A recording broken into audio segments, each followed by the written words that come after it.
General GD Bakshi on the broadcast and Shinjoy Chaudhary also to give us the key takeaways. Shinjoy, the biggest headline from this press briefing was that clarity, that entry into the armed forces will happen only through the Agnipath scheme, which essentially means that traditional and routine recruitment policies now stand abolished. Yes, that was the idea initially, and it is the way it's going to be. The important point to note is that regardless of all these demonstrations and protests and so on, the government has been very, very clear, and the government has said that the Agnipath scheme will go forward. That's the most important point.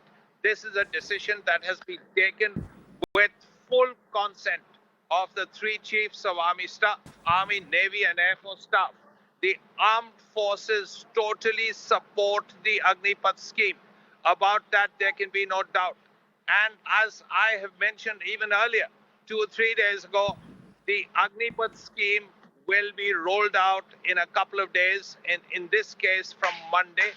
And after that, in 6 months or so, the first recruits will begin their training process.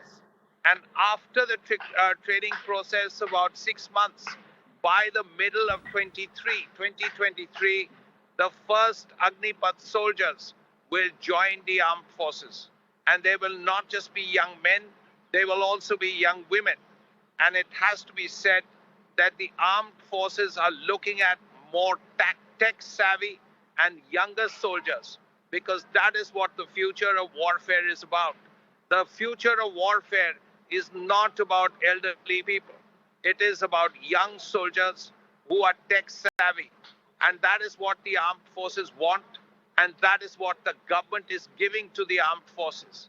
This Agnipath scheme is something that has been conceived by the armed forces. It has not been conceived by anybody else. And they are getting what they are getting, what they have wanted. And that is going to happen in a couple of days. The notifications are going to happen.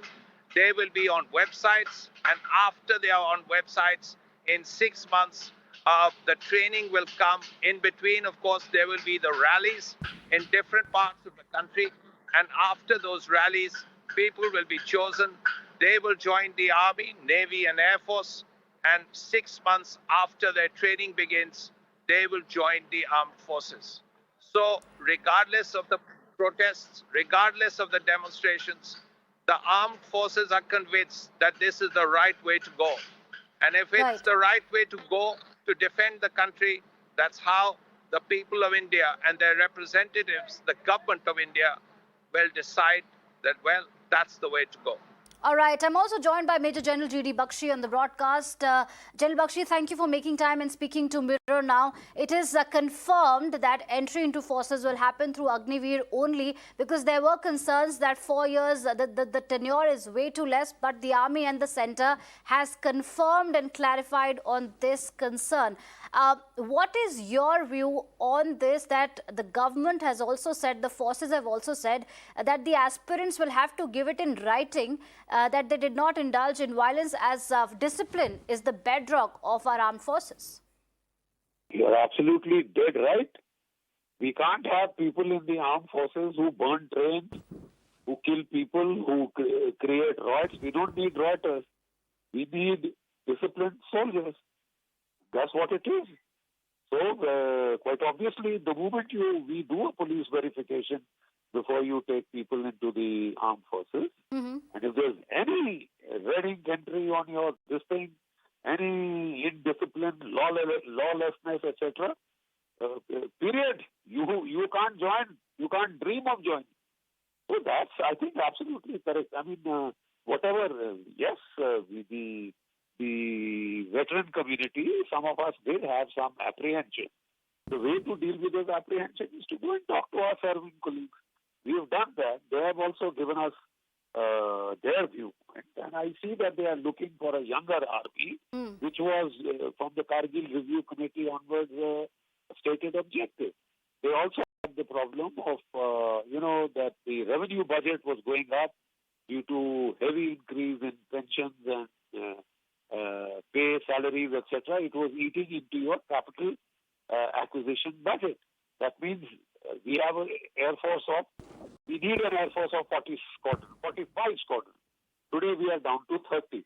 Quite obviously, somewhere we have to get the money for it. I would also recommend that we increase the defense budget also, because the threats are going on. So the government has taken a decision. It is now the responsibility of fighting no longer rests with the veterans like me. It rests with them. They have to deliver results. They have to carry the can. So all that we veterans can do is give advice, express the apprehension, and this thing, try and give suggestions for betterment, if any. And beyond that, it is the job of the government, and it is the duty of the present day serving armed forces to fight and win. To fight to win. My only suggestion was, and I hope right now it may be too early, let the scheme be given a trial. Right. That is why the first batch is a little less, as my serving colleagues have informed me. They are also alive. Yes, that will be increased gradually. Apprehensions. Yeah. I just finished. All that I would say is that when I joined the army, I joined in the time of the 71 war. I took part in that war. The color service of the Jawan then was 7 years. It was to keep the army youthful, and we had a very youthful army then that won the war outright, broke Pakistan in two. So you may consider a 7 years engagement period, which makes this job more viable and gives the armed forces more time to extract what they have invested in you. Right. And that boy integrates with his unit better. It's a suggestion. Okay. Sir, if I may... Take it. You don't want it, put it in the trash can. Absolutely. Sir, if I may ask you something, do you think that it is right? I mean, of course, we can in retrospect say a lot of things, but is it fair to abolish all other recruitment ways and continue with Agniveer, given the fact that it is such a radical plan? And as a lot of veterans have pointed out, that 4 years is way too less. But do you think that abolishing all other means to enter into the armed forces is a step in the right direction? Look, previously in the army, we had a support cadre and a main cadre. The support cadre for officers was short service commission. Yes. Now what we have done is the whole army recruitment is on short service. So it is a radical, transformative, as the Navy chief said, transformative reform. Across the board paradigm shift. So such change has to be managed. And if we are not able to communicate it properly, then, there can be miscommunications, misperceptions, ambiguities, which can lead to apprehensions, tensions, and needlessly flare up things. Change management is an essential part of change. I'm glad this conference has been done today by the military men, the hands-on military professionals. They have done a very good briefing. I'm quite impressed. I'm glad standards are constantly being maintained. I'm very pleased. I had the privilege of hearing General Puri even earlier and discussing with him. So I'm very happy that they have lent clarity, so that all the ambiguity, doubts, question marks, etc., they have been clarified today. But I would still suggest that the scheme can be tweaked as we gain experience. I'm sure nobody is going to be that rigid as to say that this is cast in stone and, based on experience. We always tweak things in the military. We always take feedbacks and we work on that. I'm sure that they will do. They have to carry the can. They have to win the next war. All right. All right. Thank you so much, sir. Thank you for making time and speaking to Mirror Now. That was Major General GD